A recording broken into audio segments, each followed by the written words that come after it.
Welcome back at WNST, Towson, Baltimore, and Baltimore Positive. Says so on the hat. Don Moeller, I don't get dressed up for many people, but former colleagues, every once in a while I'll put on a collared shirt here. All of our Baltimore Positive coverage brought to you by our friends at State Fair and El Guapo out on Frederick Road.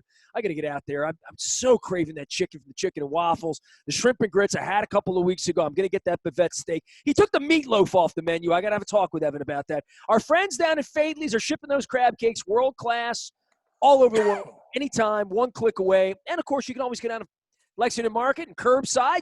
You can stop in now and have an oyster if you wish. Now that Brandon Scott has opened up the city, we do encourage everyone to do that. And if you missed our conversation with Don Moeller's offspring, Jeff Moeller, who is selling houses with Moeller and Gary, we had a great conversation about the Ravens offseason. But more than that, the real estate market, where it's headed, you can check that out at Baltimore Positive. Don, you're inviting a guy on that apparently remembers me, and very few do remember my time. My 6 years and 9 days, illustrious at the Baltimore Sun from January 6th of 1986 until January 15th of 1992. Peter Jensen was apparently there, right? Yes, I was there. And in fact, you were well known in the building, Nestor. Even for screwing up the lottery numbers? What was I known for? You were. It was like this. You talked fast. You bounced off the walls, and you were just like 18 or something. You were very young at the time, as I recall. And we started around the same time in like '86. You were the Evening Sun, as I recall. What was your role then? I was first hired to be the Eastern Shore correspondent, so I was not around hardly at all. You would never have seen me, except when I came to Calvert Street periodically. I would always have lunch with a bunch of the sports guys. And they were always talking about you and this crazy kid that bounces off the wall. So I did make a point to see you in action at some point. And it turned out well. I mean, it turned out okay. It did. Well, in fact, your career going into radio I think, was a perfect fit. And so it was. You've done really well. And I think I'm trying to get out of it. Let me know. It's been 30 years, so. We're all proud. There's so many graduates, Sun graduates. We're all proud of them. But that's very sweet of you. See that, Don? You invite guys on to compliment before we even get going. Now how am I going to have a relevant conversation with him? Well, time's up, I guess. So it's we'll it's a special club down there at what was Calvert Street. That's right. I was taught well. I'll say that, Peter, of everything, that, and I say this to my wife all the time with all these crazy Trumpers and Hawleys and all this. I said, I spent my life asking questions and questioning what truth is. I do it professionally. I've done it every minute of my life. And I guess a lot of people, it was a wonderful training for a life well lived, I would say, asking questions. Here's the thing, and people should understand that in the heart of, I've found, of every sports guy is a political commentator struggling to get out. And in the heart of every political commentator is a guy who wants to write about sports. I've unchained. I've gone like this. Exactly. It's all Moeller's fault. I got together after he ran the county, and I said, you ran the county? You were my high school guidance counselor. Come on, man, give me some wisdom. So here we are, and I'm so sorry it took us 2 years to bring you on. Moeller, Glassman didn't compliment me like this. I mean, Pam Wood doesn't do these things. No, but Barry did indicate that you were up on the fact that he is a sheep farmer, and he appreciated that. We're going to get into Mr. Glassman and First District and that stuff with Peter Jensen from the Baltimore Sun. Peter, I have to tell you, you and I have known each other for so long, and like to think we have a friendly relationship. We've butted heads from time to time. There were a few times when you were on the other end of a phone call when I said, what the hell are you writing about my boss? Do you remember any of those, Peter? Absolutely. He probably thought you were being dishonest to him. That's what reporters do. Don, if you think that you're the only guy who called me like that, you are so wrong. My life is about getting those calls. So no doubt about it. But I always do, I've always pointed out to folks, and that was whether it was, whether it was you or Andy or whoever, that we could have those battles and then move on. I remember, I don't know if it was to you, one of our very good supporters at Baltimore Positive, Peter, or the folks at Center, Maryland, and KO Public Affairs and Damien O'Doherty. Yeah. And I'll never remember the day that he was screaming at Andy. I mean, you know how Damien can get. He was screaming like only Damien can scream. And I could not hear what Andy, and folks, that's Andy Green, who used to be with the Sun as an editor. I couldn't hear what Andy was saying, but Damien was screaming so loud that I thought I'd have to open the windows in the car. And he kept screaming, I know I'm screaming. I know I'm screaming. I'm Irish. We scream. We scream. Can I make an aside on that point, which is that, and some of the people, including the folks in the governor's office now, don't understand that the loudest I've ever been screamed at was by the O'Malley people. they were screamers more than any Republican had ever. You mean Mr. Carney and Mr. Abruzzi? That would be Mr. Carney, yes, Mr. Carney. Actually raised his voice. Oh yeah. I've heard of his reputation. Yes. You know, yes. You know, I apologize to our listeners for this inside baseball, but you mentioned Steve Carney, again, one of the partners at KO Public Affairs when he was with Jane Miller, who's a good friend, and we've had Jane on this show. She called one day and yelled at me. She was mad at me over something, and one of her opening lines in that conversation was, "What do you and Carney get up first thing in the morning and compare notes and decide?" And I said, "Well, no, Steve and I don't talk while I'm brushing my teeth." But it's been a lot of fun. You know, Peter, that's a good segue. I think you have so much to talk about in your career and what you've gone through, but that kind of back and forth with the press really is what, among so many other things, took a hit the past 4 years, right? In terms of the way people view a free press. There's a lot of things that's taken a hit in press-wise. And it's one of the frustrations you have is that people, average people, never really see what's involved close up with our work. And they would, what they see as like deliberate, sort of hedging of the news, of putting a spin on things, is actually not that at all. And if they sort of could live that life of seeing the actual intent of giving objective, reasonable reports on the most vital news of the day, they would, I think, understand where we are a lot better. But unfortunately, it's now become so politicized, and it's coming at simultaneously at a time when the media landscape is changing fundamentally. And I don't want to get into those things, but it has to do with the internet and with business models and things like that. But it is unfortunate that people think it's have a very narrow and I think unfair view of what the press does. And of course, I say that as an opinion writer who we get calls periodically from people say, "How come your editorial was so biased?" And of course, that's the whole point of the editorial.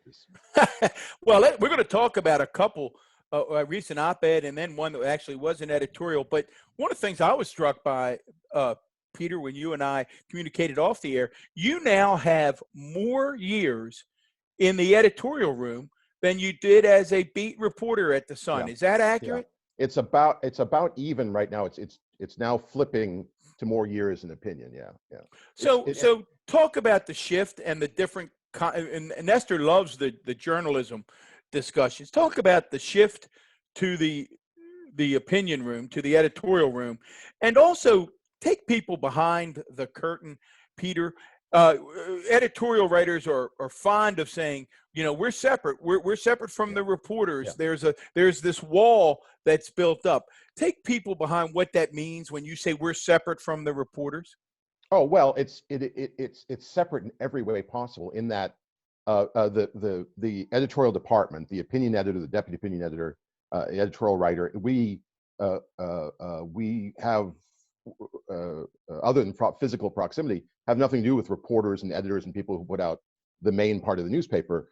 We just meet as a group and decide what should be the opinion of the paper. We what reporters think or editors think is immaterial to us. We're just trying to draw some conclusions about events based on our own, talking to people ourselves. As you know, we go out and interview people and bring people in to talk to us and do our own research and come up with our own conclusions. So the reporters doing their own thing would never talk to me or to others in our department. That's just not common. Yeah, I never like went up to a columnist and recommended, hey, this is what my opinion is. You should have it, right? Like literally, but the enemy of the press part of this, right? And I had a little fun with this the other night with Kurt Schilling not getting into the Hall of Fame. He married a childhood friend, the whole deal. But the rope tree journalist, awesome, all of that. What happened at the Annapolis Capitol is very real. What this 4 years has begat with state houses in Michigan and what we saw at the Capitol a couple of weeks ago. But the spin on it and the notion that if you were all in on Trump, there's no way to not be. Changing people's minds is probably the most difficult thing that in the new world. It used to be, well, I'm open to that, or, well, give me some more information.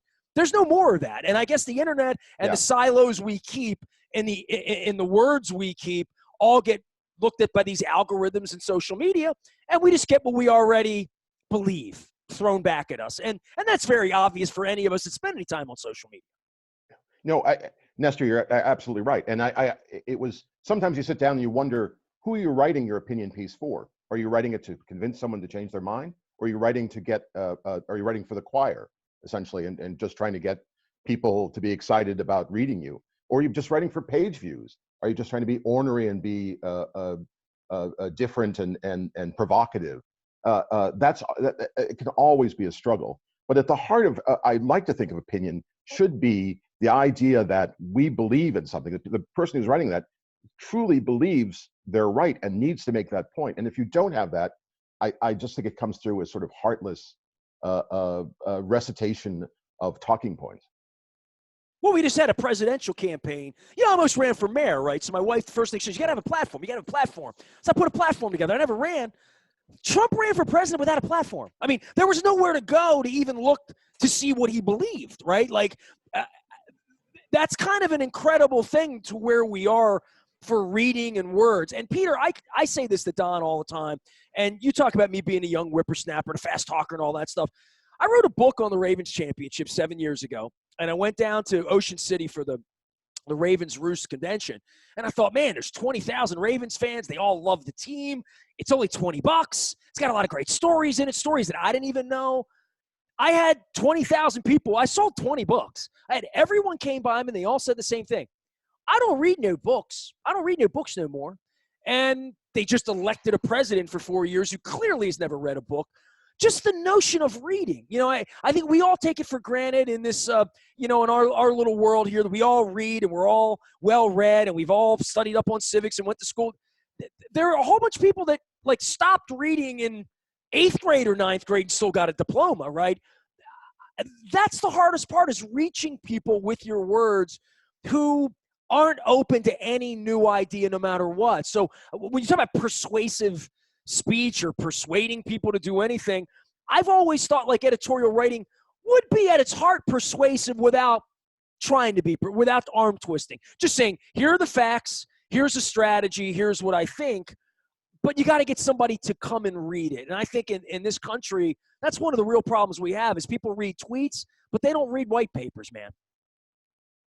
Well, no. But that's always been true. I mean, it's if you look at the history of journalism, there were always tabloids. There was always some yellow journalism. There was always an effort to pamphlets that tried to be provocative. It's the human nature to be attracted to some more incendiary ideas and less to long pontification. But it's too easy to just dismiss all the Trump voters as uneducated and uninterested. There's something else going on there too, of that sort of tribalism, desire to feel belonging to something. I think there's a certain amount of white fear of change, of the growing impact of a more diverse culture, of the switch from manual and blue collar labor more to technical work. There's all kinds of, I'm not giving excuses for things, but there's a lot going on that I think contributes to this problem beyond people having a lack of curiosity about the world. Critical thinking, though. Critical thinking. Yeah. Yeah. I do think, Peter, that boy, you did a nice little summary there, because I think, and again, you've written about it. I've tried to write about it. Trying to summarize the Trump voter is very, very challenging. And when I put, fingers to keyboard, used to be, pen to paper. Now it's fingers to keyboard, and try to capture everything that is about that group. It's very difficult. And again, you do it well. We are with Peter Jensen, editorial writer with Baltimore Sun, been with the Sun since 1986. Always, Nestor and I always put in a plug for journalism. If you're not getting the Sun either digitally, online, or delivered to your driveway, please do so. We need a free press. Very, very important in the United States of America. Peter, I want to talk a little bit about a piece that you wrote, not only about the piece itself and what motivated and drove the piece, but I'm going to go out on a limb in saying the editorial that the Sun ran in July 27, 2019, entitled "Better to Have a Few Rats Than to Be One," probably is the most viral thing that a Peter Jensen has ever written. Is it safe to say that was the most viral piece you've ever written? Well, let me say this, Don. After I wrote that, and the next morning, I got a call from the BBC in London to do a live broadcast with them. Gave me wind that maybe something had been a little different about this particular editorial, because that, Right. yeah, it went a little viral. It was, I don't know if it's true or not, but at that moment, it became the most read thing that had ever appeared in the Baltimore Sun. Well, I mean, Stephen Colbert, Jimmy Kimmel, they were all talking about it. I mean, well, speak to the Baltimore pride part of that. I mean, right. We're Baltimore positive. I live in the city, and full disclosure for me, the reason I even started doing this was after Freddie Gray. I kept my mouth shut. I went back and talked about football and baseball and all that stuff, and I wasn't seeing things get better. And I felt like there needed to be people needed to speak out, and in order to lift Baltimore, we need to do that. Part of anything that says Baltimore on it, I've gotten to the point where these people that say they're never coming back to the city, I'm like, well, then get out of my life. Because if you're never coming back to the city, you're not here to help it. And I think it's for all of us to lift it. And I think deep down, when I read it, I looked at it in the same way I would look at my Ravens stuff or my Oriole hat, or the reason I became a sports fan, to say, that's my town. Come on now. I mean, this is where I live. We're not gonna let you talk about us like that. Yeah, I think that was at the core of that editorial. I mean, I remember it was a Saturday where he made this. He posted these comments about Baltimore on his happily now defunct Twitter account, and I just thought it was so unfair, so destructive, that it screamed at me. And so I drove into work and banged that thing out in about 2 hours. Yeah.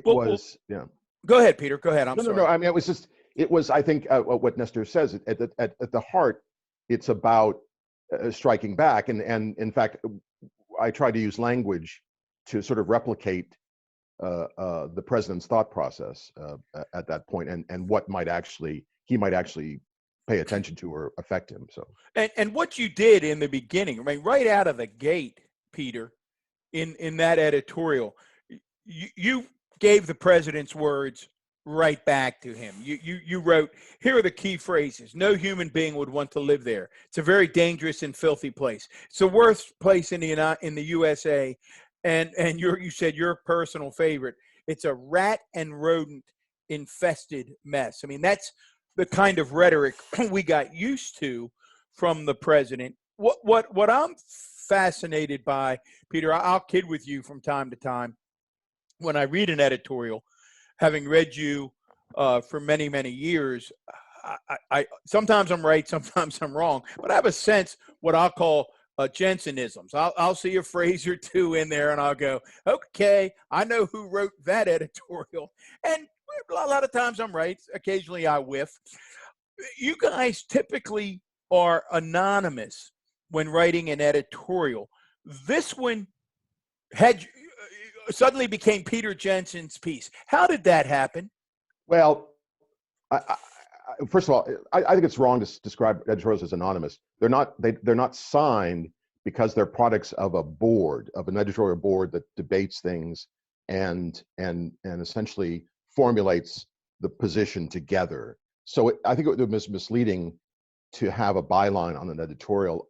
Although it's true that one person usually ends up writing it, you'll notice we run at the bottom of editorial a credit to the full editorial board with their names, because I think that's a little more accurate.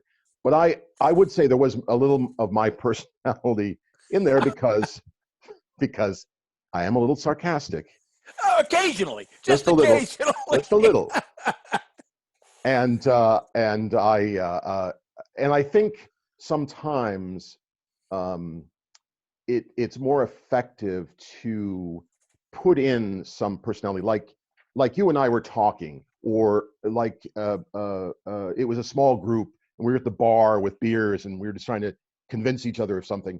I think injecting a certain amount of personality is effective in argument. So yes, that'll sometimes come out more. I've been doing that for a long time. Yeah, put a little personality in. Right. Yeah. You're all personality. Well, come on now. There's some substance here as well. But, yeah, no, I don't doubt that. No, but there's a lot of personality. There's a lot of personality. I was going to ask you about that. Your defense of Baltimore on behalf of the paper, on behalf of your job, or on behalf of, hey, I love it too. I mean, you've been here 34 years, right? Right at the sun. Give me a little primer on Baltimore for you in defense of Baltimore, other than just an FU to Donald Trump. I mean, I defend Baltimore all the time to people, but believing in Baltimore. I know Don asked Jane Miller about this, and Jane didn't have the answer we expected, quite frankly, 6 months ago, which was the future of Baltimore and how it gets better and how the trajectory changes. Well, for those, before you answer, Peter, just for those who are listening, if you want to hear that Jane Miller interview, go back out on the Baltimore Positive podcast and listen. And not that Jane was negative in any way. She's as Baltimore gets, as you know, Peter. But she was concerned. And I think that's what Nestor's alluding to. She was concerned that Baltimore was in a very challenging place. And as someone who loved it, wasn't as optimistic as she would like to be. Now, jump back to Nestor's question. Where does your perspective on Baltimore? All right. Well, listen, about 40 to 50% of the content of my page is criticism of the city's leadership decisions. So I don't know. I mean, I don't think there's any subject which we write about more often than problems of the city. So this idea that somehow Baltimore is ignoring its problems or is not confronting its problems, which was inherent in the president's criticism, is just so false. But what motivates me personally, and let me say, I am not Baltimore born and raised. I was born down the road in D.C., which, although nearby, has a certain otherworldly quality to it, and so I've sort of adopted the Baltimore area.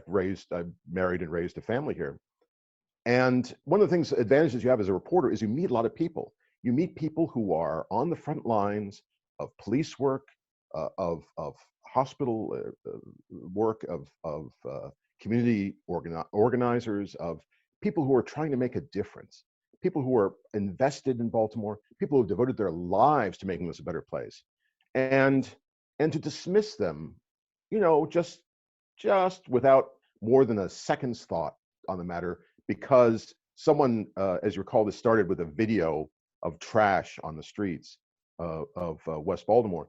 By a Republican operative who was mostly out of her mind, yes. Yeah, and doesn't even live in the city.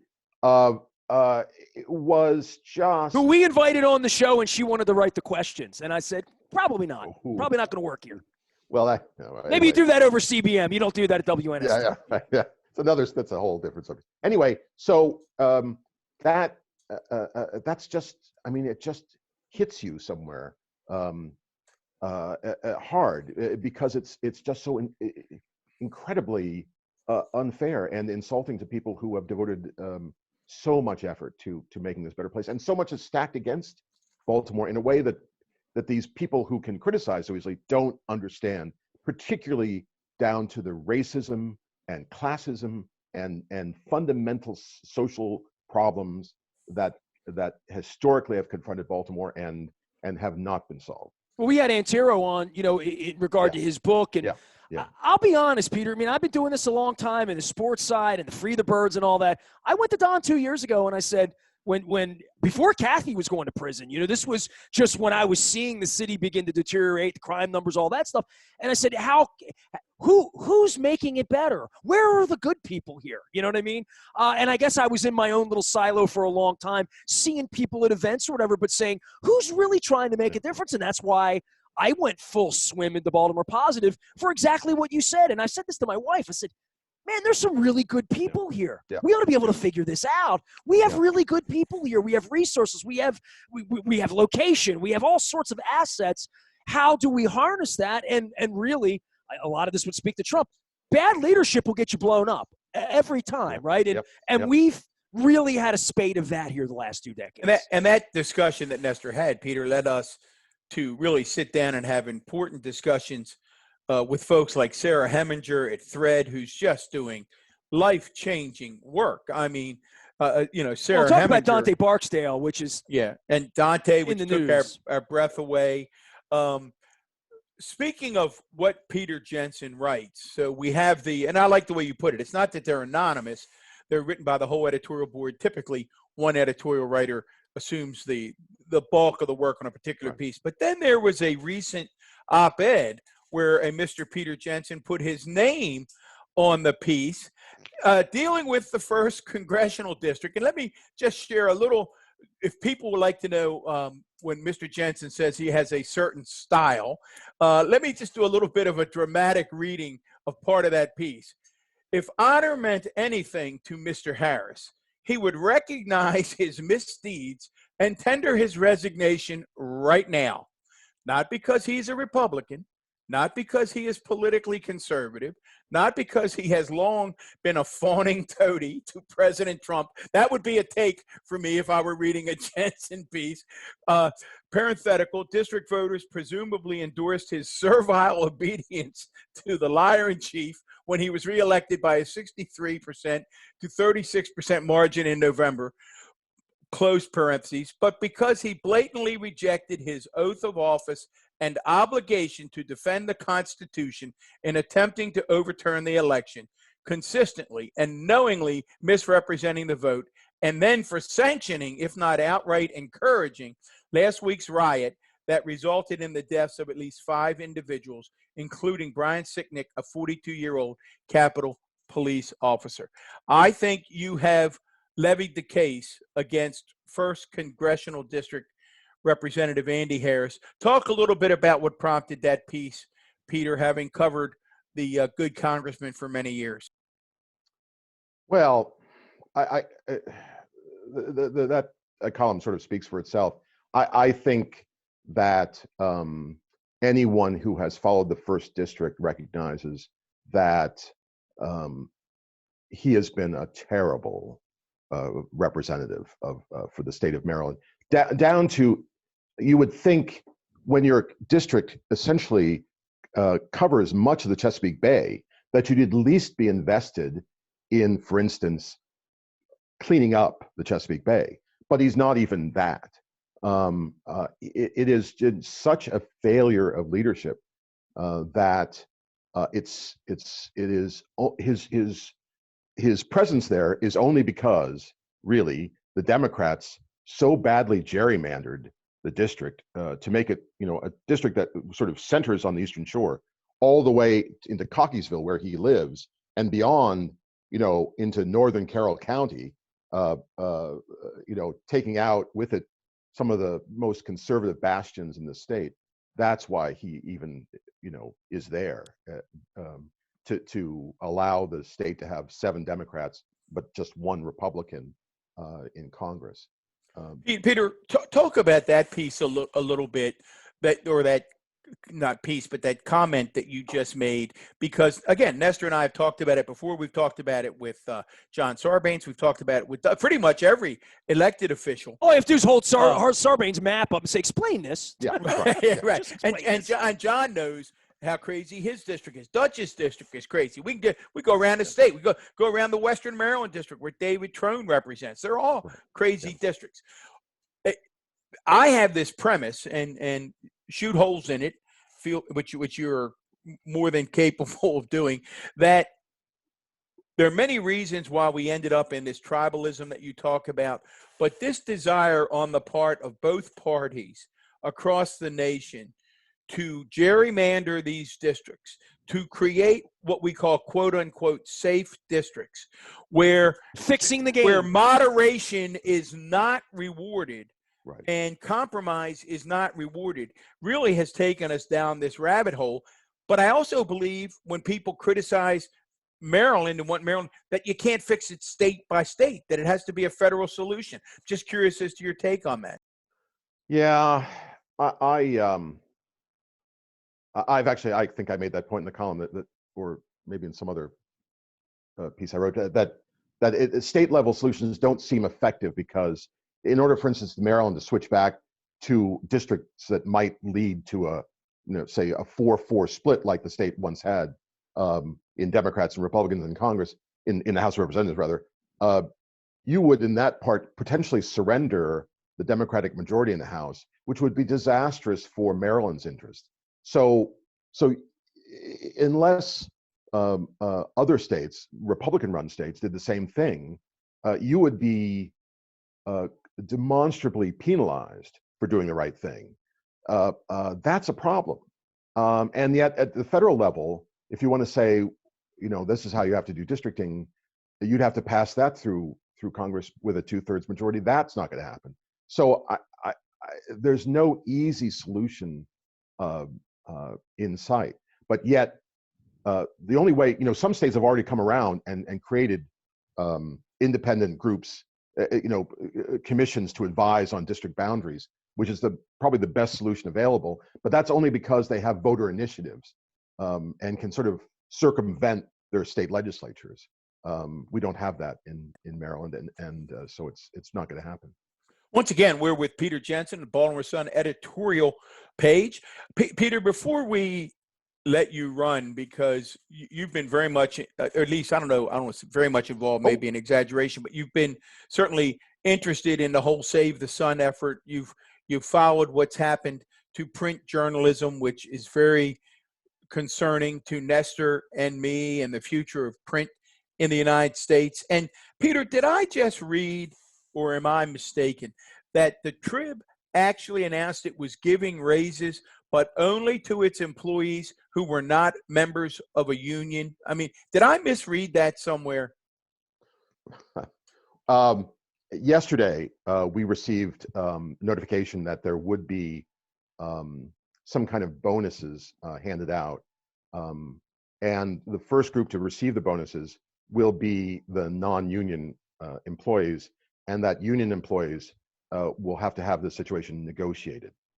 That's a fairly standard approach when you have a company with some people union represented and some not, to have some level of bargaining. Hopefully the bargaining will be just routine and not, they won't be looking for concessions or something like that. So yes, it's true, but it's probably unfair to say there's no intention to provide bonuses for all employees. I think that in time, no one's talked about dollar numbers. I think in time we'll understand that the bonuses will be so small that I don't know why we're even arguing about who's getting them and who's not getting them. So it's not even going to allow you to take your family to an Oriole game and get a couple of dogs, huh? Maybe. I have no idea. I would say that, as we mentioned previously, touch on the posture of the company and the industry is such that it's not like there's a lot of money sitting around. As far as the Save Our Sun thing, I'm hardly an expert on where things stand. We're all hopeful that we might be, instead of end up in the hands of a hedge fund notorious for wiping out the papers it owns, that we might end up either in a status quo or in the hands of Stuart Bainham, of the Montgomery County millionaire who has expressed interest in buying the paper. So, well, Peter, I was struck early on, and again, Nestor, this goes back to when you began at the Sun. I look at when it says Peter Jensen started as the Eastern Shore reporter for the Baltimore Sun. At that time, I'm guessing not only were there Eastern Shore reporter or reporters, I know we had several reporters in Baltimore County, actually had a bureau, long manned by Larry Carson and others, good old Larry living large out there in Howard County. I hope he's doing well. Still writing letters to the editor, might add. There you go. Larry's still, and one of the great budget experts. I mean, I could count every year on the dates that Larry was going to call with specific budget questions because he knew what he wanted to know, and he was a serious reporter. You had foreign reporters. I look at this skeletal staff now that exists with the Sun, still trying to put out a paper. Walk our listeners through this evolution, just in your 30 years there, of what has happened at papers like the Sun. Well, it is striking, and I think people can catch on just by lifting the Sunday paper and noticing that in 30 years it went from being this doorstop to being able to fit between the door and the stop. It's quite a difference. When I came to the Sun, as you said, I think there were 6 or 7 foreign bureaus. The Washington bureau had its own office in D.C. There must have been 7 or 8 people there. There were every county had its own bureau on top of having a local edition. There was the Arundel Sun, the Howard Sun, and that sort of thing. And there was the editorial board, of which I'm now a part, was about 10 people, and it's now 3. So it's yes, there's gives you more power. Yeah, exactly, right. That's true. I get to write as long as I want. Yes, and the other, but what has happened obviously over time, and what people should notice is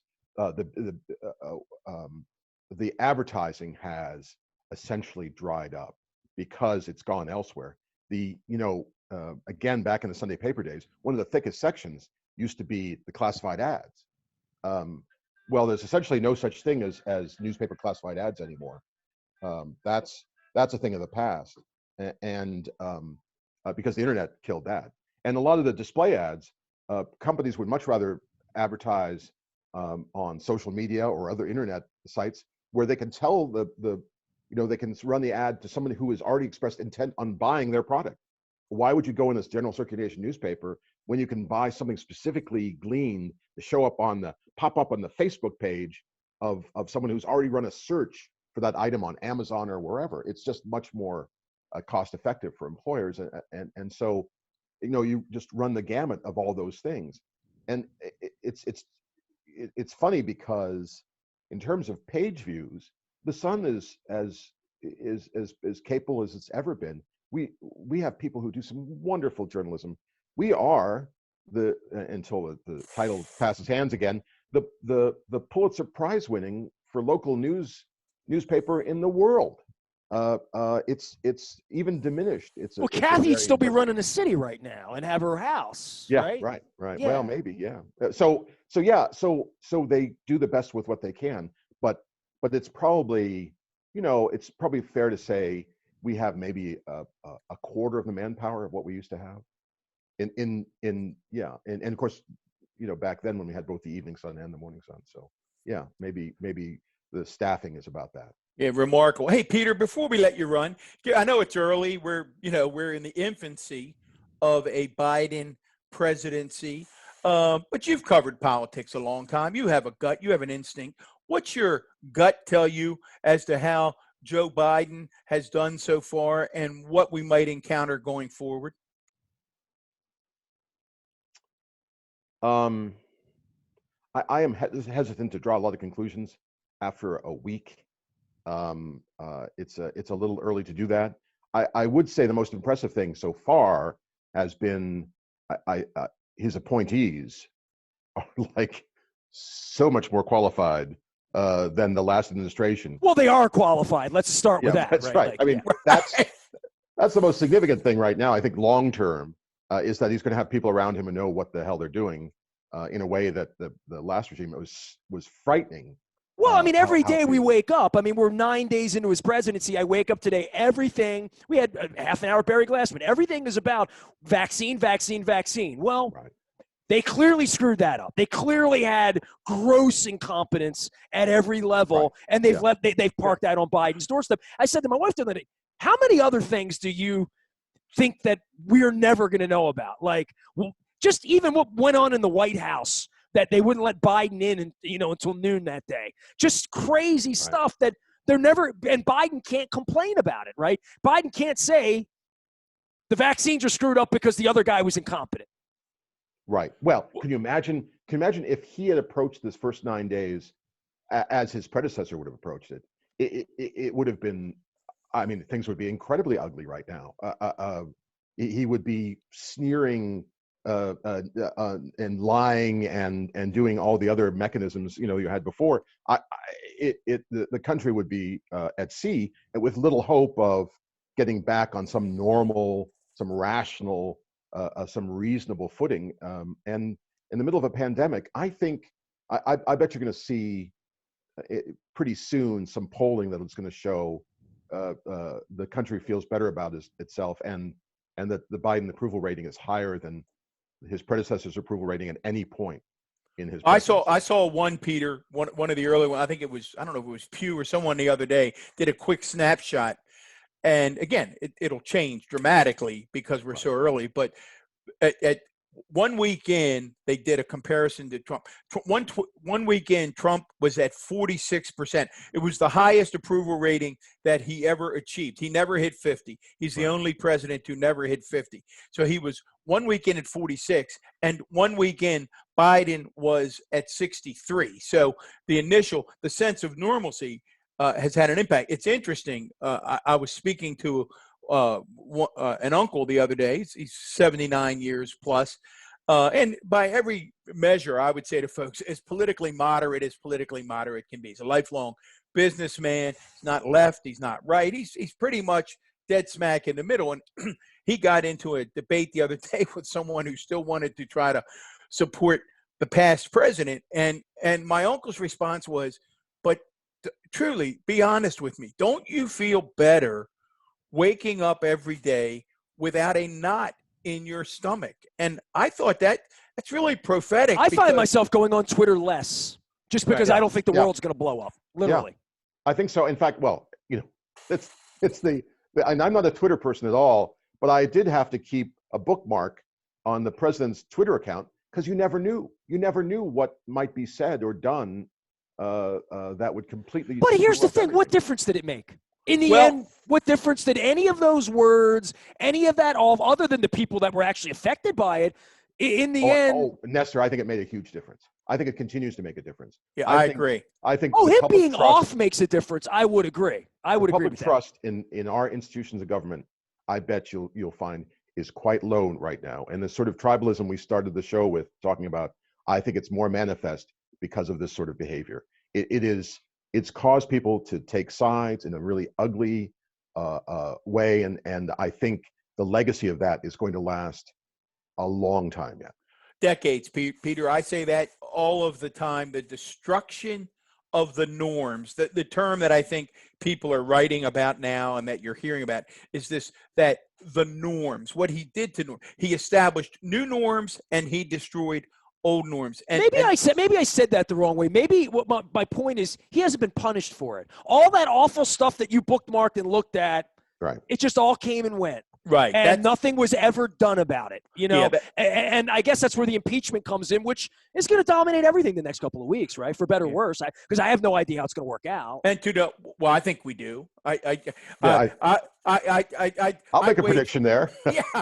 Peter and I'll jump in on that. It's the same way I feel about where this GameStop thing is going to end for people who are putting thousands of dollars in GameStop. The other, Nestor, you said, and then where's it going to end? I got to call my broker if Don's giving me advice on GameStop. I got a good feeling. Exactly. I got a feeling that's not going to end well for a lot of folks. Yeah, But, you know, Nestor, you said the impact of the tweets, and then you went back and sort of, corrected it a little bit. 2 summers ago, I was in London, and my nephew has a good friend, a college friend, who was over there for an international finance firm. And I was with my brother and sister-in-law, and we had dinner with this young man one night. And he's certainly far from a left-leaning liberal. I mean, this guy's in international finance. He was pretty much a traditional Republican, down the middle kind of guy.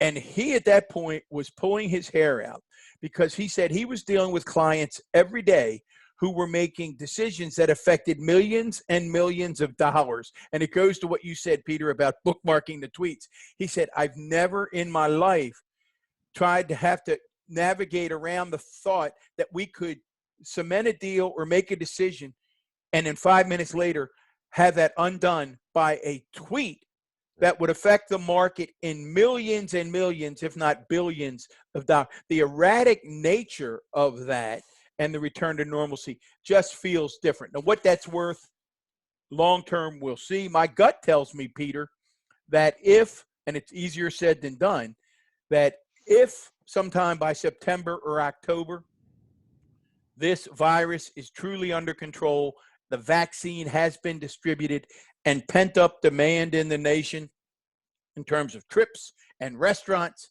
and all the other things that go with the economy, I think there's a good chance that the at least the first term of the Biden presidency is looked upon fondly. But as you said, it's pretty early.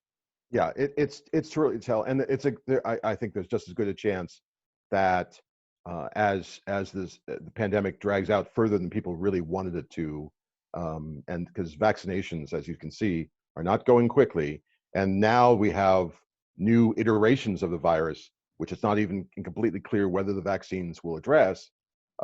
You could also have things go south pretty fast, and that will revive, I think, a lot of the bad feelings about, or good feelings about, the last president. Peter Jensen here from the Baltimore Sun and the editorial board there. Make sure you're going out and reading and checking it all out, staying up with everything. It's a shame we haven't had you on in 2 years. I promise it won't be 2 years before we bring it back. Unless you want it to be. Well, let me give that a thought. But Nestor, let me say first, 99 cents to subscribe. That's the current rate. And secondly, we're all very proud of you. Thank you for representing. Well, I'm glad I made you proud. I'll continue to try to make you proud. How about that, Pete? There you go. Peter Jensen, I would say down on Calvert Street because that's what I used to say, but I drive by there and I realize you're not on Calvert Street anymore. No. But my heart is, for sure. Peter Jensen of the Baltimore Sun, joined by my partner in crime, Baltimore County Executive Don Moeller over at Catonsville. We're going to State Fair. We're going to El Guapo. We're ordering those crab cakes from Fadley's, and we're getting ready for getting ready for the impeachment next week. We're going to continue to talk to local leaders. You can hear Brandon Scott. You can hear Barry Glassman, Johnny O, all out at BaltimorePositive.com.